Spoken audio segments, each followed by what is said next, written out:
Welcome to Mooreology³, where three sisters discuss their unique perspectives on a topic. If you are a returning listener or a new one, thank you for being here with us. We would greatly appreciate if you would hit that button to like, share, or subscribe. Now to our conversation. Hello, and welcome back to Mooreology³, where my sisters and I gather to discuss various topics to learn more about our world.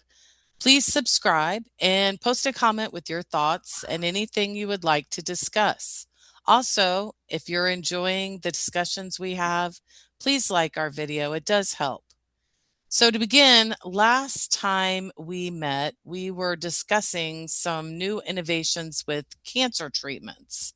And one thing that we had brought up during that discussion was the fact that our mother had decided not to treat her cancer. Obviously, this was a second bout with cancer, but it was her decision. And I know that really must have been like a difficult decision for herself. But I just want to note that, this is a hard discussion. So please be kind with your comments. Everybody has a choice in what they do when they come to the decision or knowledge, excuse me, that they have cancer. So be kind with your comments.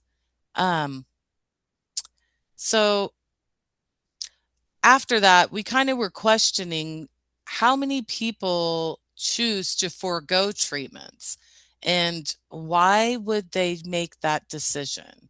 So today we're going to look at to treat or not to treat? That's the question today.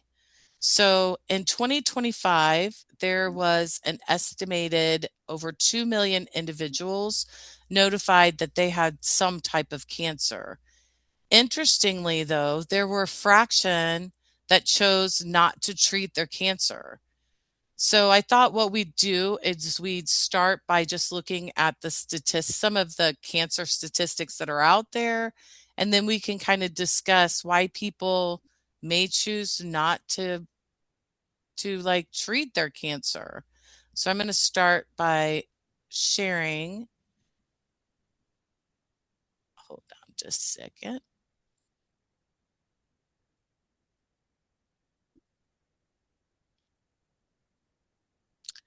Close that out here. Boop. So this is just some statistics that are on the National Cancer Institute. So if you want to look at those closer, you're more than welcome. So this is just kind of statistics at a glance that I found on their website. Um, I already talked about the estimated amount of people in 2025 that would be diagnosed, but also it's estimated that over 600,000 people will die from this disease. The most common cancers for men are prostate, lung, and colorectal cancers. And for women, it is breast, lung, and colorectal. So, obviously there's many, many types of cancers. Some are more likely, others are more rare. So, it just kind of depends. But the mortality rate is higher, interesting, among men than women. And when you're comparing groups based on race and ethnicity and sex, cancer mortality is highest in non Hispanic Black men and lowest in non Hispanic Asian Pacific Islander women. So as of January 22, there were an estimated 18.1 million cancer survivors in the United States. Uh, the number of cancer survivors is projected to increase, though, to 26 million by 2040. I think something else that I thought was interesting in these, just kind of at a glance, is that in 2025, an estimated over 14,000 children and adolescents from ages 0 to 19 uh, were estimated to be diagnosed with cancer, and over 1,600 would die from the disease. So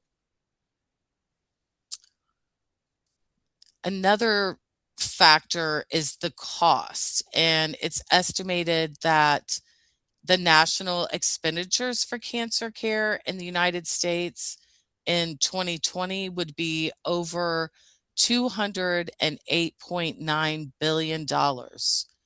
And these costs would be increasing as the population ages. So I think that's an important factor because we know that as this boomers continue, which is a very large demographic of people, this, you know, the costs are probably going to increase. So to kind of get into the article that I chose for today, I'll bring that over. I found this article on the Journal of Oncology, which is called Johns. Um, this is an article about demographics of individuals refusing cancer treatment and reported pain compared to those in treatment. This analysis took place from information from 2017 to 2020.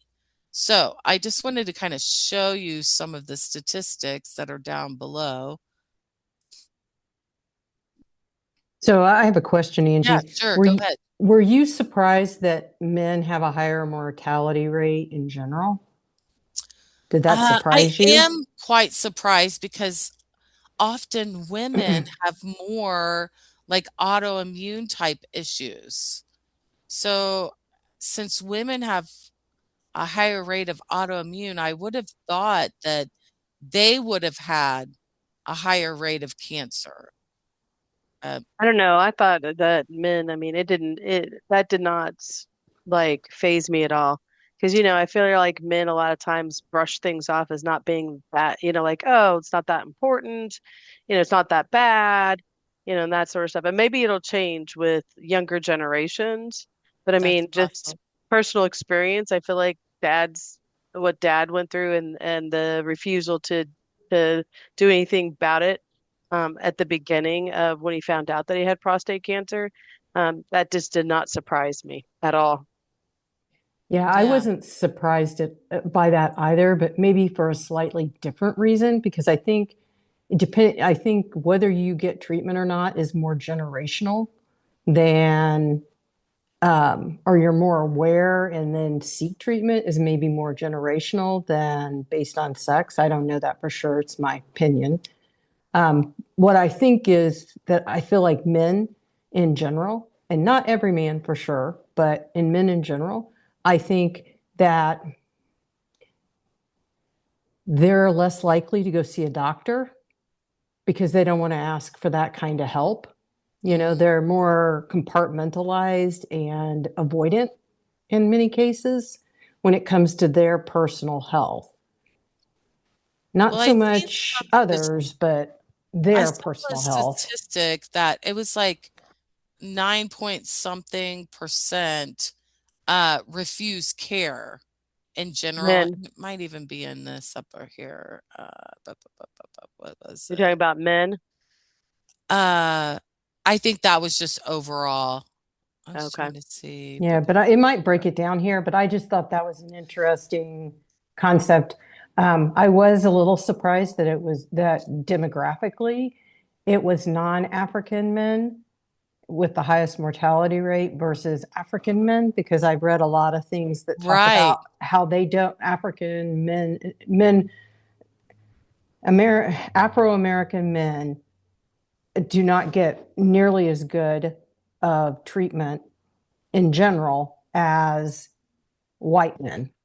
And And not men, it's just people in general. I shouldn't even say I did men. see quite a bit of information about disparity, which is a totally different topic that we could discuss the disparity Hmm. with treatment based on different genders Yeah, and there's definitely been a races. lot in the news about that. Maybe we can Mhm. talk about that later. But I And just on was, this site, actually, if I go back over here to the National Cancer Institute, there is a link about cancer disparities here if people, if you're interested in looking at that.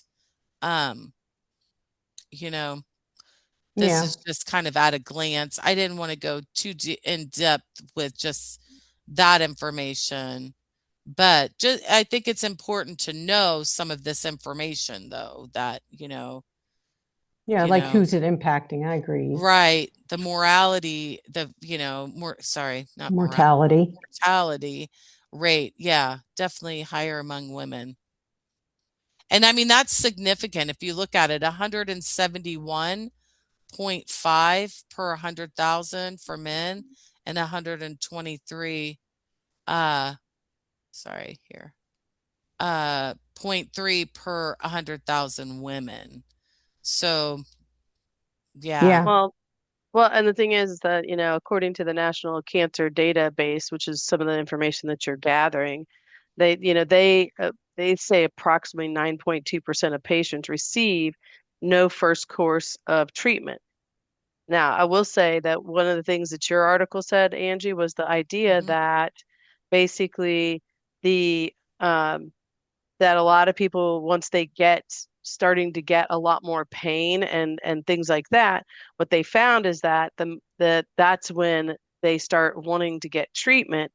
And one of the other articles I was reading, which was focused more on kind of the medical field people and what they see, and some of the stuff that they say is the reason why there is a high percentage of people who choose not to get treatment, has to do a lot with this idea of basically that pain. Once they get to that point, they feel like all of a sudden it's like you missed the opportunity when you should Right. have done it when it first was diagnosed. I mean, I So think back to when I was pregnant and having my son, which I ended up doing total natural childbirth. But on the drive over, I was in so much, I was in, obviously I'm having a baby, in a lot of pain. But by the time I got there, they're like, sorry, it's too late. To just, at the time I thought it wouldn't, I mean, and I didn't think it wasn't going to be pain, obviously, to have a baby, You but just thought you were going to handle it I better, could right? handle it. But when I was, throwing up and in enormous pain on the way to the hospital, I was like, maybe I do want drugs. But I mean, I think they kind of did that. I think they probably could have given me medicine, but I think they were helping me continue with my original decision, which was not to have any pain medicine. But so I I don't can know, Ange. understand that many people probably don't realize that by the time you get to the point that you're in pain, that, you It's too know, late. it's a little too late to really deal with it. And I mean, thinking back with dad, I mean, there were other things going on too related to the prostate cancer, but that had started happening. And I think that was a factor too in his decision to start getting treatment, you know? there's research that talks about that also, that Yeah. because one of the articles I was reading, which was on the Wiley Online Library, and Oh, yeah. it's yeah, the treatment refusal of cancer patients, a qualitative study, and some of the professional views and experiences. And one of the things that they talked about is this idea of that people who have had experience, like direct experience with others that have had cancer, that has an impact on the decision making that they have, no matter, whether they are listening to the actual information that's there, that's being presented to them or not. So it's like their experiences are driving their decision making. And so that becomes part of how do you get beyond that piece, because obviously every individual is going to have a different experience with it. They don't know what your side effects are going to be. They don't know what, I mean, until you start doing it, you don't know what all that's going to be, you Right. Well, know? and the truth is, um, even if even if you like if you have no experience with it, or if you have experience with it, my opinion is that you always think you're going to fare better, I think, than maybe you will, because you don't really know. You don't know what your pain tolerance is unless you really like experienced it. Maybe you're in the military war, something like that, where you've really experienced significant amounts of pain and suffering, right? If you don't have that background, it's really hard to judge how you are going to fare with Yeah. what's going to happen. Well, looking at these statistics of people that refuse treatment, Asians 10.61%. Hispanic was 8.44%. And then they have others as 24. I mean, that could be a large amount of different groups. So I'm going to kind of leave that to the I side. But I wonder also, if that's like cultural. Do you think that's a cultural maybe, thing? I don't, it may be, but I mean, I just think it's interesting that it's like double what Well, white and black um races choose. Native Are, American is a little higher. is this all American or is it I believe international? this is for the US, correct? well, Okay. and it's interesting that you say that because, like, the article I was talking about from the Wiley Mhm. Institute, one of the things, because this one was done, and it's more worldwide, okay, the information, and they took different views of things and they brought some of it together. And one of the things in their introduction that they were talking about is how there was a research that was done, and they found that southern China, between 2014 and 2020, almost 25% of women diagnosed with breast cancer refused treatment in China. Wow. And Wow. so, I mean, I mean, and from just what you're saying and what this article is saying is, Hmm. I would say it is somewhat of a cultural background type thing, and maybe they're trying more of an Eastern approach to the It's medicine. possible. It It's doesn't say, possible. it does not talk about that. So it could be that they are seeking treatments, but not treatment in terms of, you know, Western medicine, as in, which I do have a graphic, I think, of different types of treatments. Let me So see. Stephanie, Right. like a couple other things with the study you're talking about in China specifically to note is that in China they have no public health system, so you are required to pay for everything Mm. yourself. So it could So, be monetarily as possible, correct. you But what I know. was thinking was that there's also in other cultures, um, I feel like, and I know I've read like many articles about it, but how your culture sees death, is very different. Like some people embrace death, it's more natural, it's expected, more accepted. Whereas in the United States, we tend to be more defiant, so to speak, Mm. about death. And so I So, think that's why I was wondering if it was a cultural thing, because, in many cultures, right? Um, I mean, how they deal with death and how they talk about it is not as stigmatized as it is in America, I would right? agree. Yeah. And so that's what I was thinking, like with that, is because I just wonder about Asians, and I kind of am surprised that Native Americans aren't higher because they tend to be more, you know, embracing of nature. But if you look at how many people, obviously, with that are waiting for treatment for Native Americans, it was like 21.29%. I mean, it's pretty high with white as well. It was like 25%. But considering that, almost 7% are refusing treatment, that's pretty significant. And Hispanic is pretty high too. 8.44. But Well, the other Yeah. it thing might that go back to a financial decision too, because I that's think true. that's, to me, I question like, you know, what is the cost? And I know some people, when they think about that type of treatment, would not consider cost at all. And other people would, I mean, it's kind of very personal decision, right? Exactly. Well, I mean, with and along that lines, like I said, the article by the Wiley, I mean, it gives you like it'll say, it's got a whole paragraph about the primary reasons that for treatment Mhm. refusal, and keep in mind that this is conventional research-based treatment, which is usually more Like the Western-based medicine. right, Yep. chemo, Yes. radiation. Hormone therapy, Mhm. immunology, all that stuff.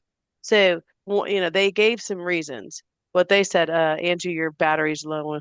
I know, I don't Um, know what the problem Other is. reason, I mean, so they say that There we the go.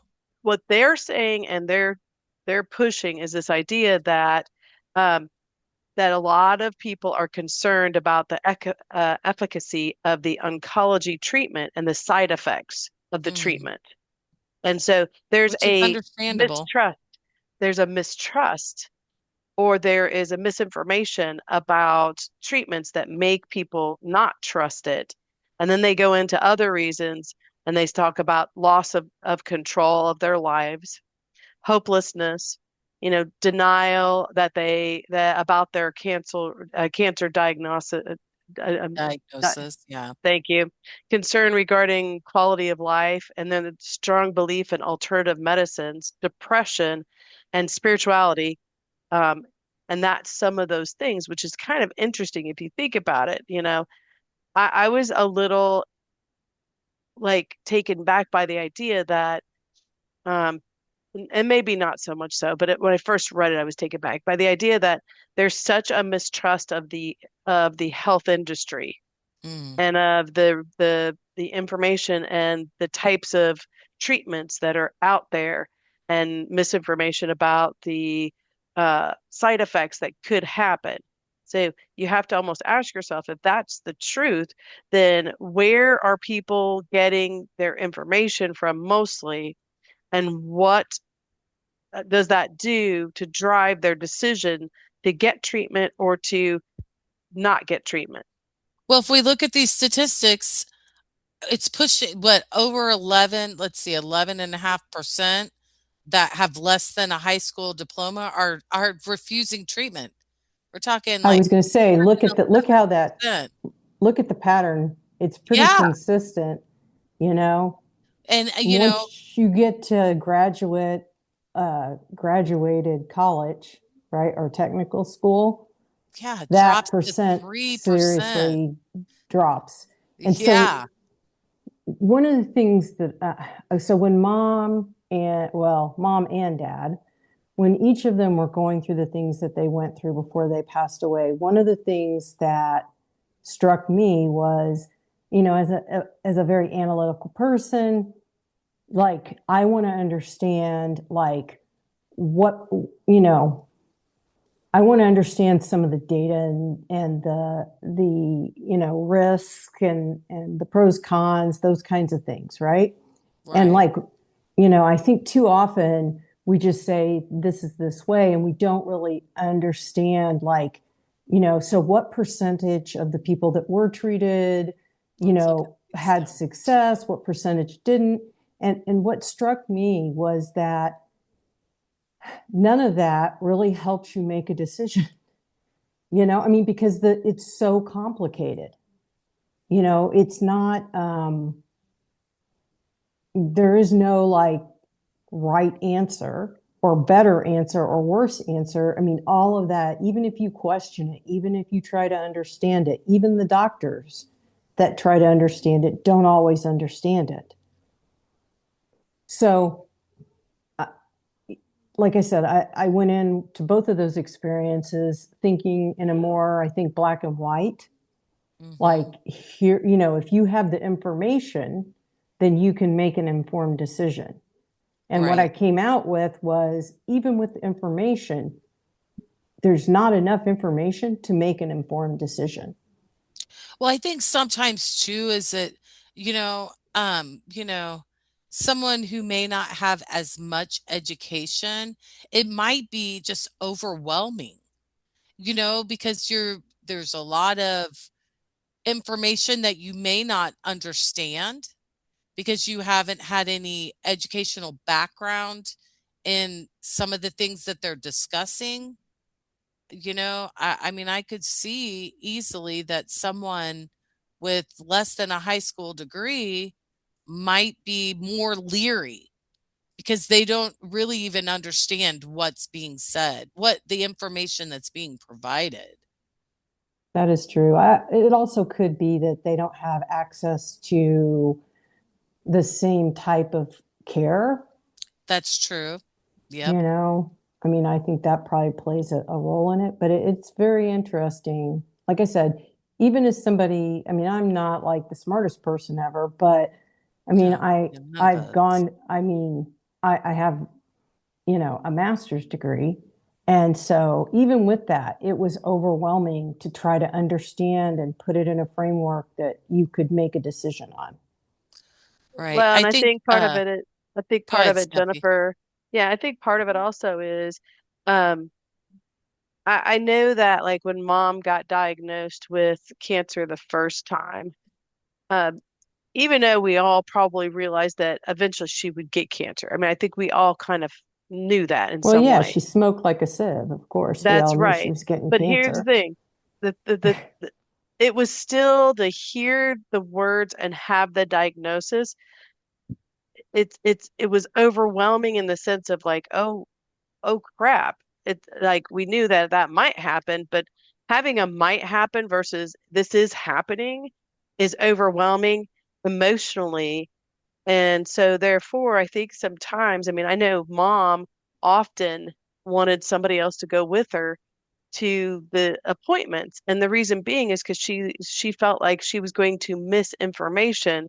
And I think maybe that partly, had to do with the idea that she realized that whatever emotional things that she was going through, and she was pretty private about her emotions. True.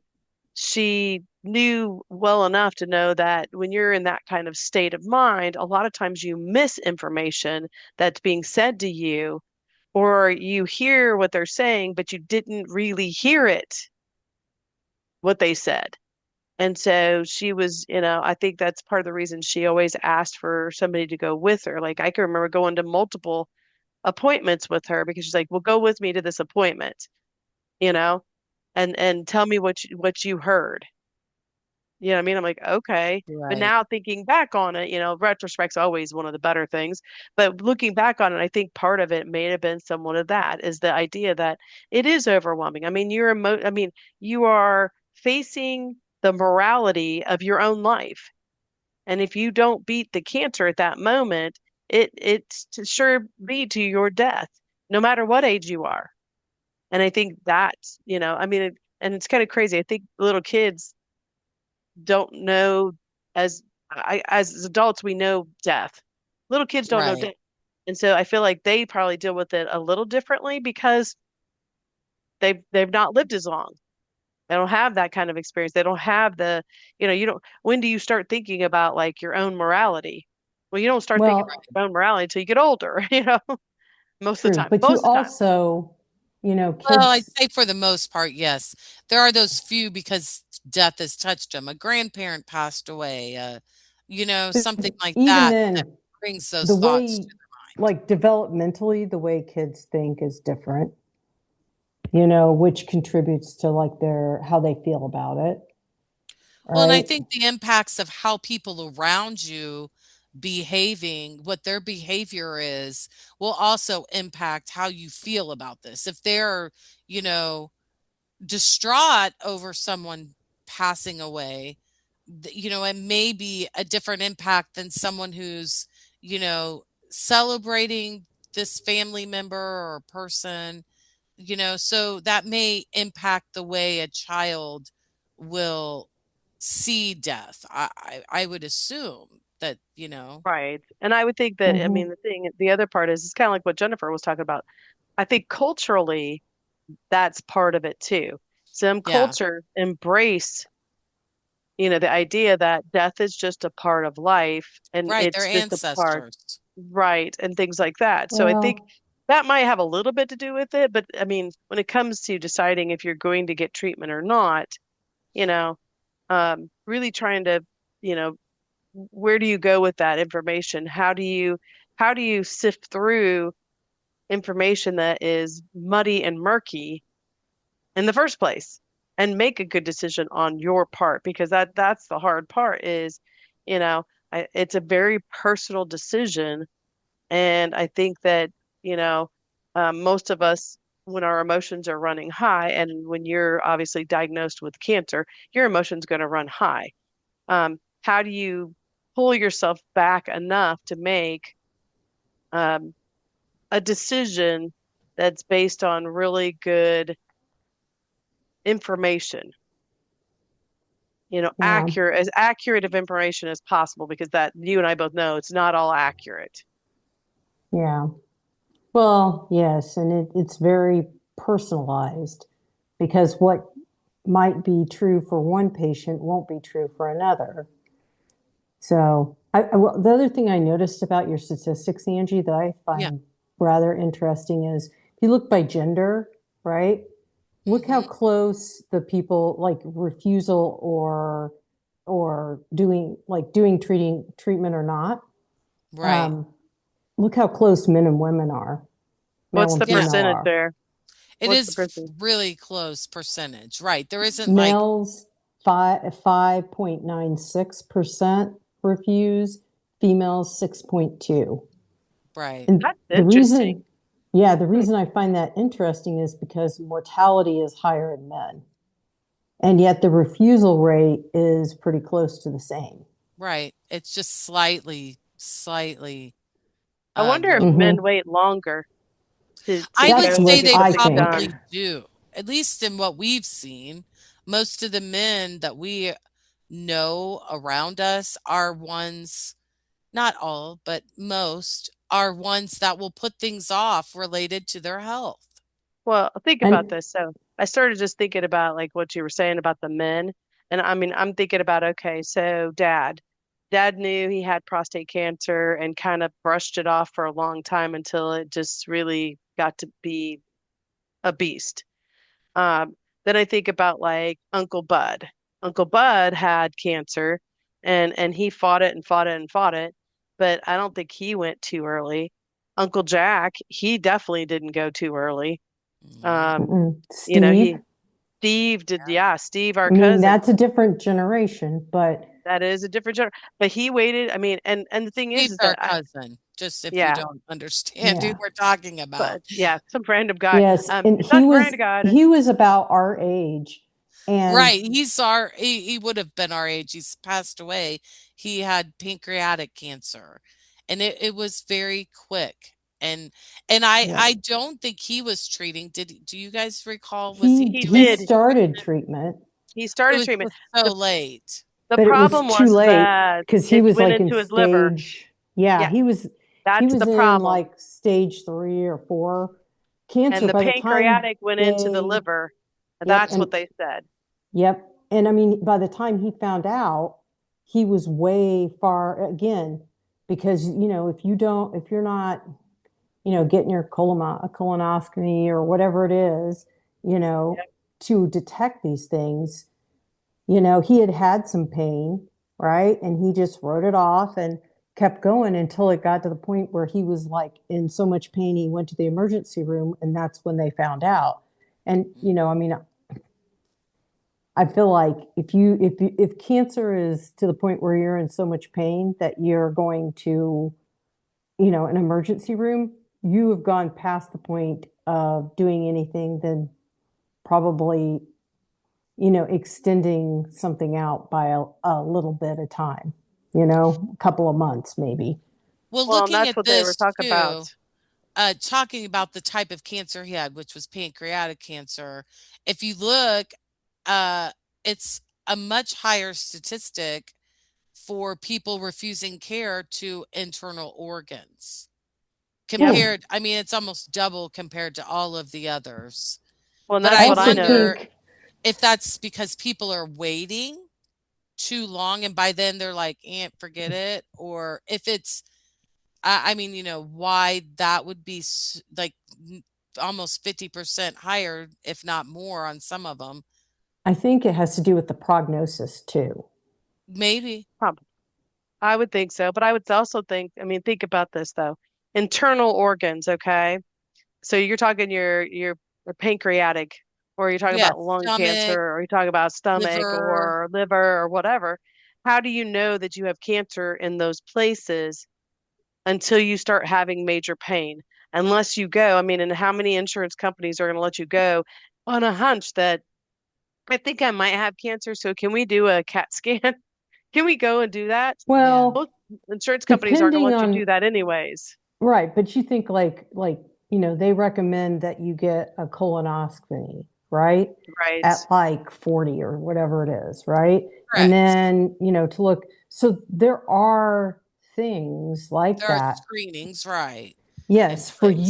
you to be looking at that. But I think that goes back to what we talked about last week, how, you know, they're continuing to work to find better ways to detect things because the sooner you detect it, the better off your prognosis is, Right. right? Look how So, crazy, like for skin cancer, like over 30% of people are waiting for treatment. That's like super crazy. Are they choosing to wait or are they No, that's just waiting? people that are waiting. It doesn't they specifically want say. treatment, they just can't get Yeah, treatment. it's just saying that's the Well, percentage that are waiting. These are refused, and this well, is in treatment. But that's like a high statistic. but that Like says to me that maybe there's not a, 31.82% are waiting for treatment. What but do we mean not? Angie, that probably means that there's not enough dermatologists who have the ability for the oncology piece to do the Yep. skin cancer stuff. I That's mean, it's what that almost means. 20% for internal organs too. The Well, the one thing I will say about that on skin treatment or skin cancer, uh, Hmm. I think it has one of the higher survival rates, right? So getting treatment fast is maybe not, um, I'm not saying it's not important, but it's not as critical as it is with other cancers to be Maybe. right. seen immediately because a lot of times it's like melanoma is like a really big thing. Like Just I want to know, state, we are not doctors. We are yeah, not medical physicians. So please understand this is our discussion for entertainment purposes only. yes. And But we're like I only giving our know, That's opinion. but right. I know like for the skin cancer, like melanoma, like my father-in-law and my mother-in-law have both had treatment for those. And I mean, you know, it's pretty simple, like what they do for the most part. But it could also be there's just not that many dermatologists that do it. But like I said, I also think when you get certain cancers that are more aggressive, it's more important to treat faster. Right. And that may And be the I think reason I, that's so high, but that seems just really, really high. Well, as compared to breast cancer, which surprises me. Well, yeah, the only 9% are waiting for treatment for breast cancer. I right. could see like internal organs because I think it's harder.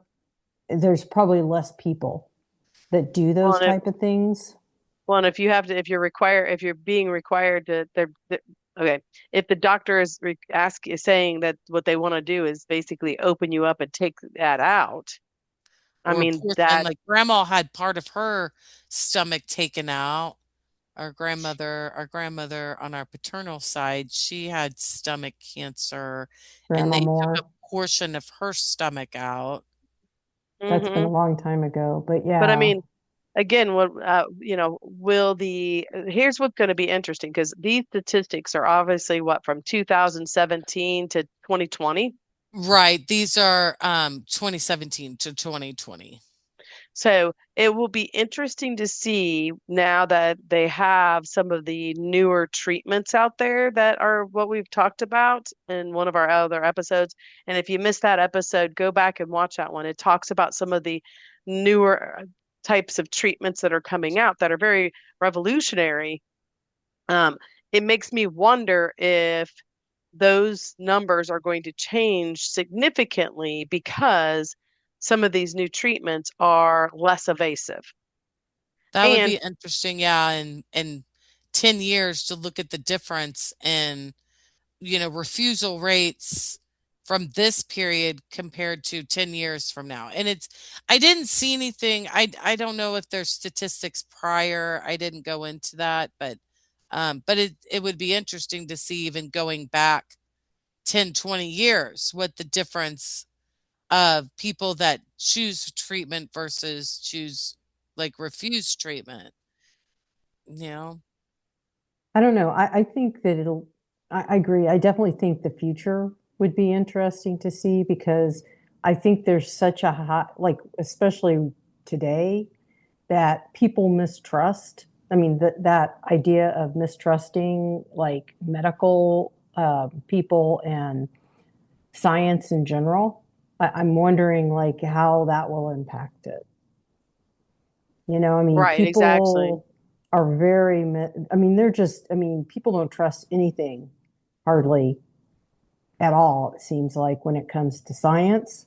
And so definitely, I think it'll be interesting to see like if these change dramatically. Right. Well, and the other thing is, you talk about um, that article that I was talking about, the whole thing of like um, the treatment one, that treatment refusal by cancer patients, the qualitative one. It's Hmm. Hmm. interesting when they talk about where people are getting their information from, that has to do with the beliefs and mistrust of the Western medicine. And one of the things that they are noting is how many people are using the internet to get Mm. information. But the problem happens when they get into listening to people who are just echoing what they want to hear. Right. Or So just instead of misinformation. They're right, so echoing, yeah, misinformation. well, no, the people who are researching when they get on there, what they're looking The for internet is is something echoing what their what they feelings want to are. hear, Mm. what they already think they know. And so they're So if they're going into it without mistrustful an to open begin with, mind. yes, Right, there's if they still mistrust. mistrust to begin with, it's going to give you information that says you should mistrust. And Steph, do if you're you very have that trusting, article? I do. Okay, I'm going to stop sharing and I'll let you bring up that article just so people can see it. Okay. There you And go. so, like I said, this one was a really interesting one to me, just because I just was like um, found it really quite fascinating. Can you see it there? There it is. Let me see if I can get the other thing off. Hold on. Pink. And let me get that one off. Pink. Do you see what it is? Is it there's there? still two things up there. So there There we you go. go. Okay. Yeah.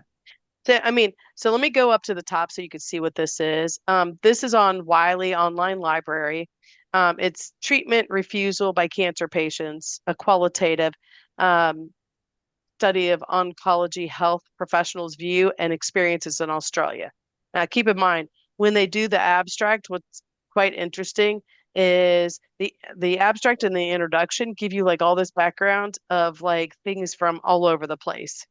But So not the just in Australia, but throughout right, the world. but basically the participants and where they collected the data was mostly in Australia by medical professionals. Hmm. And so they wanted to get an idea of what they thought were some of the main reasons that they had heard from patients as to why they didn't get treatment, why they're refusing treatment, and some of the things that they've heard.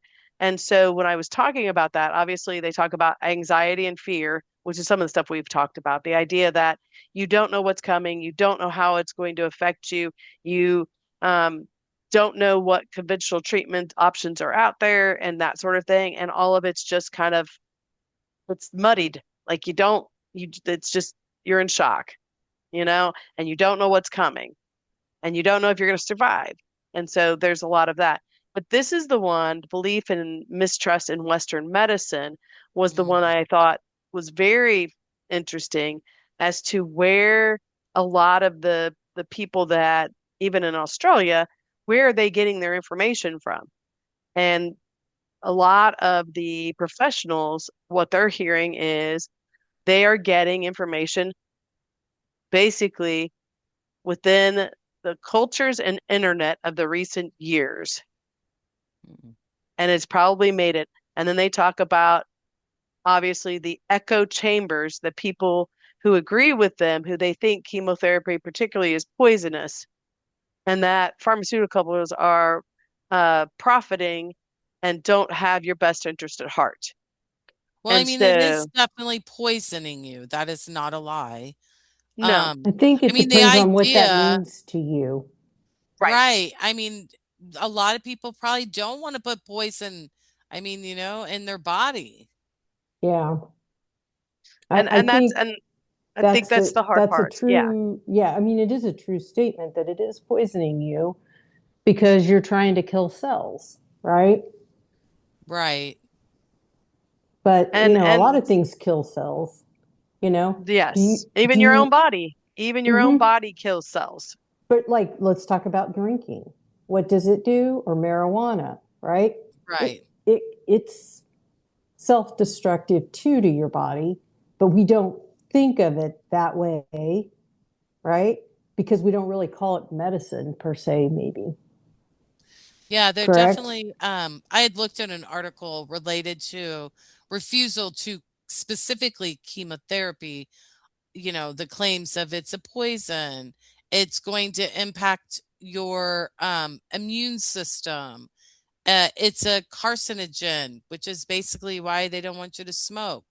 I mean, these are some big reasons why people may not want to use that type of treatment. But I Yeah. think, I mean, going back to, some of the stuff that we've been talking about, it's that idea that some of the information um, and the mistrust comes from, people not really looking at data that is well researched. But then on top of that, when you look at researched information, and I think this is very, and look, I have a master's in history, so I'm a skeptic when it comes to data. But I mean, if you find three or four different articles that really kind of are giving similar results, then most likely that is information that can support that was fairly successful. Now, whether that treatment's going to be successful for you or not, that's hard to tell. Well, I if you're mean, somebody who's trying to read an article and you have less than a high school diploma, less education than a high school diploma, you're probably not going to understand the statistical analysis that's taking place in some of these research articles. So whether you believe it or not isn't going to be based on your understanding of what you're actually reading because you don't understand how statistical analysis, works in the first place. I mean, the Well, likelihood is maybe someone with you less should than that say, education has not had statistics, just not, and specifically statistics related to research. well, let me just say this. I think it just depends on I think there are plenty of people who don't have there are probably people who don't have a high school diploma that do understand it, but it's more likely that you're not going to understand it. I mean, I'll be honest, some of this crap I don't understand. I was reading one and I'm like, okay, I just can't. I mean, I could probably take the time and in, a week or two understand it, but just to read it, I mean, and I have read a lot of research on data and analysis and things like that. And it's like, oh my gosh, this is like so technical. Like, I don't know who, like maybe a mathematician understands it, but not me. I mean, and I just honestly discount things when they're like that because they're probably telling me something, but the time it would take me to figure out what it's telling me is too great. I mean, I think I'm fortunate because I know people who have worked in like research, coming from a museum background. I don't think everybody understands, but we do a lot of research on our exhibits of how people interact with them, what's working, what's not working, what are people's beliefs, why do they come to a museum, why do they not? Just on and on and on, because it is very educational based institution. I think I've had a lot more just involvement in I guess the different parts of research and evaluation. So for me, I know someone that I can take it to and say, what does this mean? Not everybody has somebody that they could go to and say, are these, does this statistics and this research seem sound? Because, you know, that's another part of it. They can have various, statistics, but is that research sound research too? And I think there's a lot of information out there that's like, that that touches base on the fact that there can be inconsistencies with, the research that took place.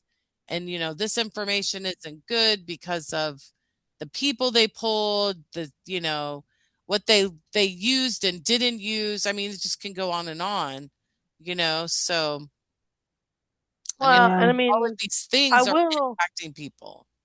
correct, but here's the other part of that. You know, I would say, and this goes back to different information and trying to understand it. Now that there is AI out there, what's great about that is if you copy and paste that information into one of the AI like formats and you ask for it to summarize it in an easy way to understand it. What's great about that is that it will give you that information in a very in a more simplistic way so that it's more understandable. Well, you And I probably think tell it, That that's is do how it in a true. fourth grade language. you can, but I mean the thing I'm is I think saying. that it summarizes it nice. I mean it doesn't have to be in a fourth grade language. It just needs to be summarized in a way because when you look at obviously research articles written in certain text, it could be super overwhelming. But I mean, if you put it Yep. in there and you get it to summarize it, because I've done that multiple times over like the last probably year, I want to get the summary of information very quickly, then it makes it pretty easy for me to put it in there and be like, give me the main points of this and what, is the result of this, of this research here. And as plain as you possibly can. It's AI is very good at doing that. And so I think that's going to be a big help. But I mean, really until and you hit on this, Angie, your experiences. Everybody keeps coming back to your experiences. Your experiences with what you think you know because of your experiences is what really drives how you feel about cancer, cancer treatments. Do you trust or mistrust the medical field?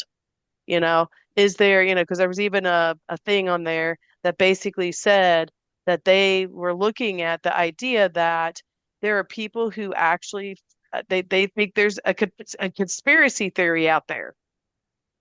And so that becomes one of those situations where it's like, oh, so I mean, if you truly mistrust the medical people, that's really hard because I think that unless you trust the people who are treating you, you're not going to seek treatment because you think that for whatever reason, And it could be anxiety, it could be fear, it could be you don't believe in Western medicine, it could be that you knew somebody that had it and it like, was a horrible experience, whatever it is, you know, that those experiences are what's driving it. The question that you I think needs to be asked is of yourself when you're making these decisions is, are you really seeking information that challenges your philosophy and experiences that can add to the narrative to help you make a good decision? And I think a lot of us, and I fall in this category, a lot of us don't seek alternative ideas to what we already believe. And because we don't, uh, you know, we use what we already know or what we think we already know, and then there you go. That you get your answer, and you move forward, you know. But I think that's really hard because I think going back to dad, that's what he did. He based it off of what he knew from mom, right? And what he knew from Mm-hmm. other people. And what he didn't know is that there's all these new types of therapies that he could have used and could have done that way earlier than he did, you know? And would he have lived to be, 100 years old? Probably not. I'm not saying No. that by no means, but he might have lived another 3 or 4 or 5 years, Mm-hmm. and if you're the type of person who loves the world we live in, kind of thing, and enjoyed life, which he did. He enjoyed life. Yeah, he Um, really an did. extra 5 years is kind of a nice thing. And so that's one of those types of stuff, I think we, it's one of the things I appreciate about Jennifer so much. She asks a lot of questions. Way better than I. One, me too, me too. And I appreciate that because she asks a lot of questions, you know, um, she's seeking out more information to understand things at a broader base. I think, Jen, you just asked the questions out loud. I'm thinking the questions, but I don't typically ask them because I'm a thinker. I'm just thinking and thinking about stuff, Yeah. and even just, this whole thing about, people and their leeriness of Western medicine. I mean, I can kind of understand that. I do question, like, are we just being poisoned? Like, let's look at our air quality, our water, Yeah. like all these different things that are being basically poisoned, in our environment all around us all the time. And it's like, do I want to spend money on something to stay alive in a world where I feel like it's continuous, you know, bring it down? I don't know. I mean, Yeah. And I mean, I think it goes back to it's a very personal thing. But for the article that I looked at that I thought was interesting was the Rutgers article that I shared with you guys earlier. Since I still have not yet to replace my computer, I can you can't bring it up, share it Steph? with you. Uh, Um, let me let me find you it and could bring it do up. that while I'm like talking about it. Keep Yeah. But talking about it and I'll bring it up. basically, it's the article is called Fighting for Others: How Guilt and Obligation Drives the Desire for More Intensive Treatments in End of Life Cancer Care. Because I feel like, I don't know, I'm very much like, look at like your personal decision making to try to understand why do people make the decisions they make. It's something I've just always been interested in. I think that, you you could take the same set of facts and in a situation and put it in front of 10 people, and 10 people will make different decisions for different reasons. And to me, that's just a super interesting thing, like how people do that. And because I work in a field that, it's all about decision making, right? And do you have the right information to make the best decision? That interests me in general. So, and I do feel like personally, um, how you feel about things really impacts like the decision that you will make on different topics. sort of like you said, Angie. You question whether the medical, community is poisoning you or not with the treatments that they're I mean, our world providing. in general. Yes. And so, you know, I think that understanding your own perceptions and how, you're why you're making the decisions that you make is really important. And to me, guilt and shame are two of the things that I feel like for myself would highly motivate me to potentially make a decision. If I feel like I'm obligated, or, you know, I find that drives my decision making sometimes when it shouldn't. Let's say that. So I As think somebody this with is, a degree in communications, persuasion and using those feelings of something like guilt are often used, to, get you to give money because children are starving or, for all types of things that people are trying to persuade you. So I mean, I could see why, that might be something that is, uh, you know, something that's high up there. yeah. And like this article really talks about like it's specific to the United States. I will say that it's only a small sample. I think they had 116 people that they like surveyed. So it is a small group of people. It's pretty recent. It's from 22 to 24. And they're really, are basing things off of the fact that people in the United States have like this moral like kind of stance or belief that if you're not fighting, you know then you're giving up, and you need to fight, right? I mean, you hear that frequently here in the United States. No matter what it is, we're fighting. If it's the president or whoever, people say they support Trump because he's fighting for them and he really shows they're fighting. So that concept, I think, is very deeply embedded in people from the United States perspective. That's very important. If you're not fighting, you're giving up, and giving up is morally repugnant, essentially. You know, um, I don't know if I buy Sure. into that, but But I mean, if you think about it historically speaking, um, in the United States, I mean, think about how we formed our own government in the first place. We mm-hmm, started with fighting and not giving up. And then you Right. take that into, you know, the United States is besides obviously the Native Americans, um, which I guess they didn't give up either because, there's just lots of them still around. But I mean, the idea that you had all these immigrants who have come to the United States, you know, fighting for a better life and not Even giving today, up. right now, Well, you know. that's what I'm saying. So I mean, you're right. I think that is highly embedded into the culture in the United States. Um, just almost, I wouldn't say naturally, but just as a part of who they have become. And so, and when you were talking about that in the article there, or it says, um, attitudes around fighting, not giving up, where death is seen as the enemy.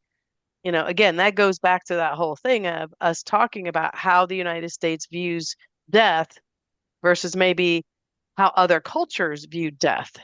Right. yep, If you see death as the enemy, then, obviously, you're going to fight it at all costs.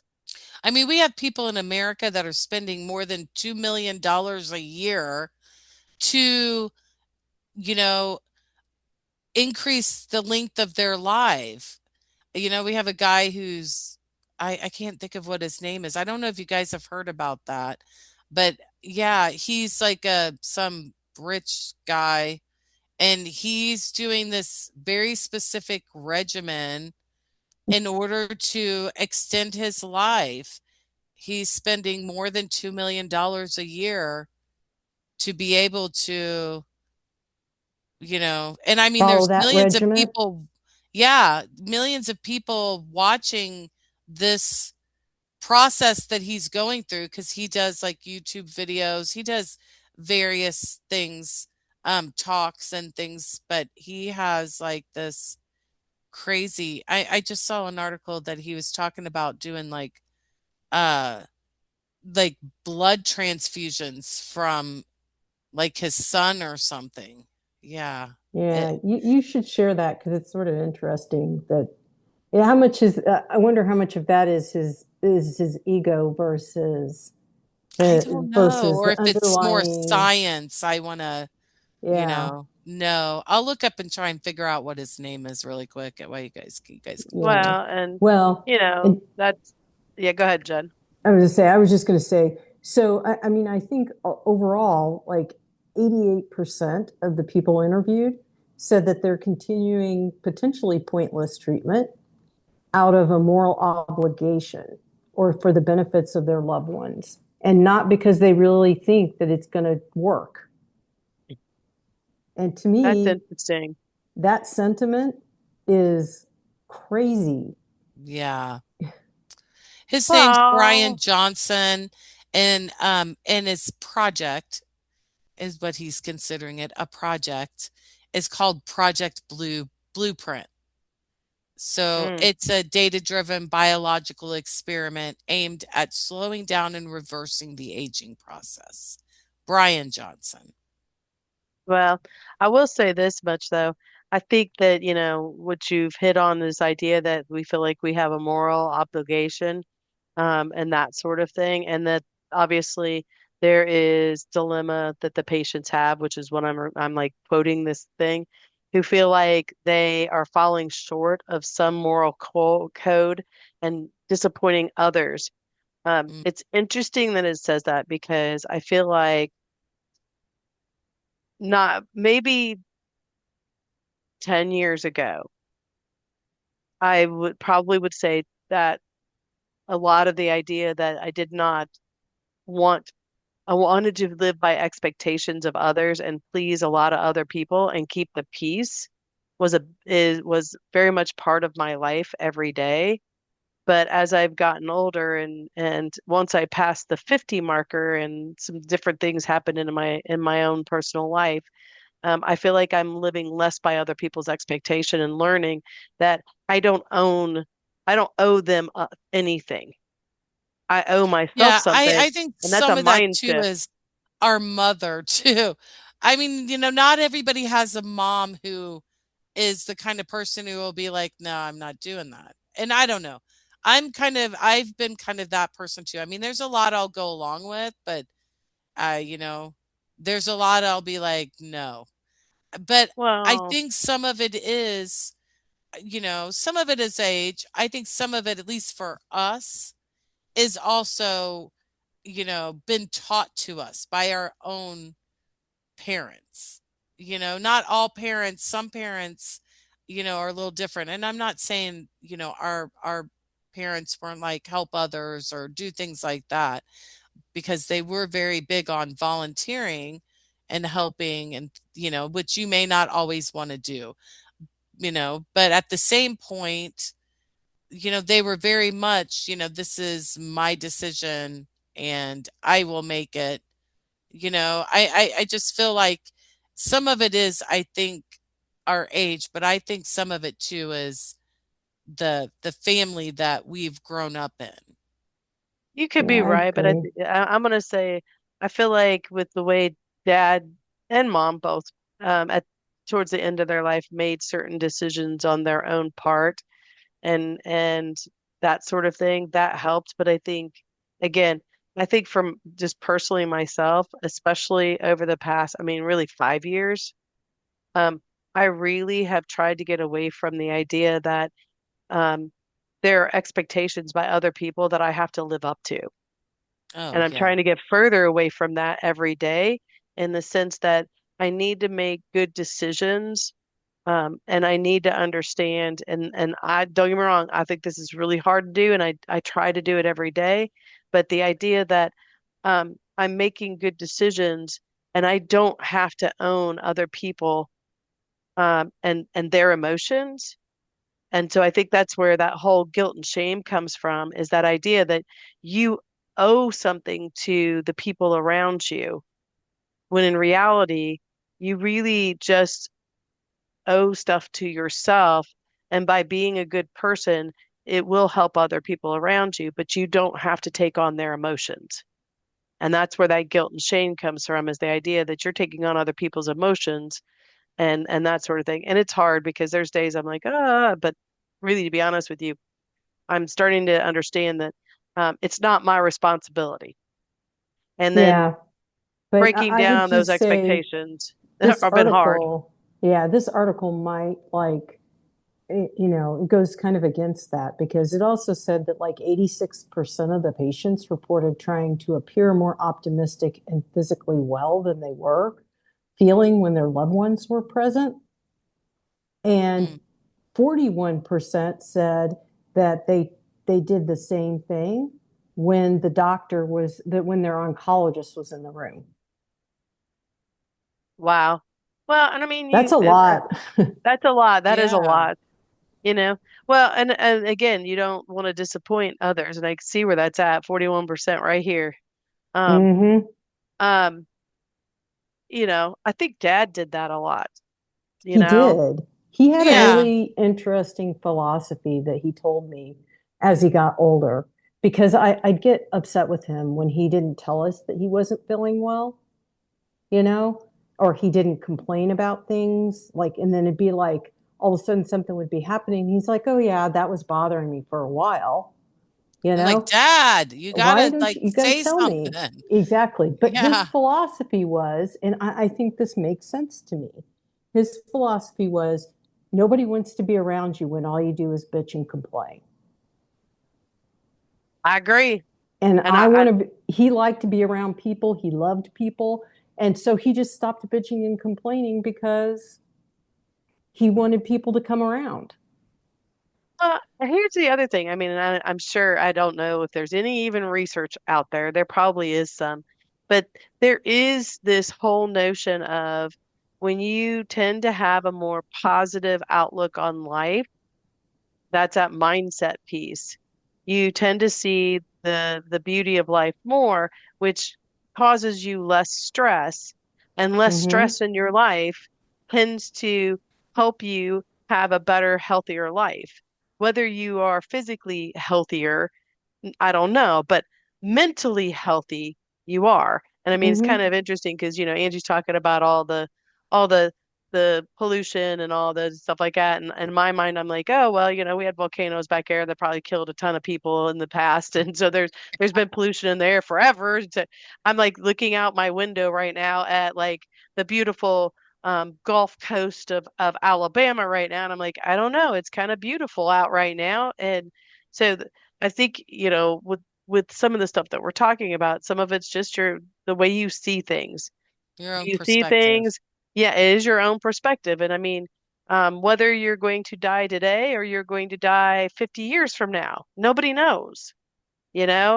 Um, Yeah, you could walk out and be gone tomorrow. You and I just, think cancer's the same way. You gotta, to treat or not to treat is something that's personal, but to decide that you're going to live every day to the fullest that you can and making connections with Mm-hmm. the people around you, I think that's the part of it that's the more important piece to this. Yeah. I know, I agree. I just think that, like I said, I think it's interesting that, and I personally could see myself as somebody, and I do this already. Like, I'll be like not feeling well or, in pain or whatever. And I just am like, okay, put the happy face on and march on, Yep. yeah. you know, because I don't want to put that stress on anybody that I care about, You just you like get know? going. Yeah. Like, I mean, a lot of times people have no clue because, I'm working and I think, we kind of grew up in a situation where our parents didn't let you wallow about. Nope, you're No. fine, go to school. Nope, you're fine, go to work. They didn't Yeah. want to hear complaining, which I think is very different than I look at my son's generation, and it's like, you shouldn't have to do that. Why are you forcing yourself to go to work when you don't feel good?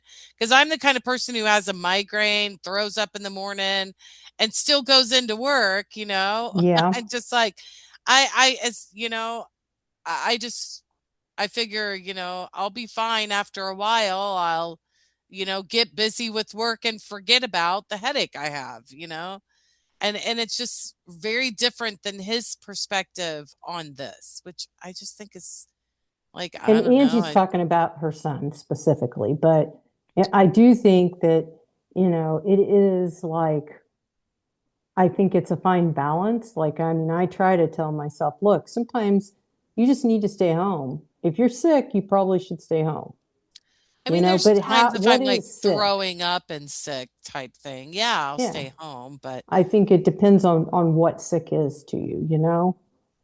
and maybe some Well, of that is, yeah. so I think we need to wrap this up. All right, all right. Well, I'll Yeah. close out. I just want to send a love and thoughts and prayers to anybody that's having to deal with cancer right now. With that, we talked about the statistics. It's a high statistics, and most people in some way, shape, or form are being impacted, whether directly or indirectly, from cancer. And, I hope that whatever situation you're in, whether you choose to treat your cancer or not, that you are making the decision yourself and what's best for you.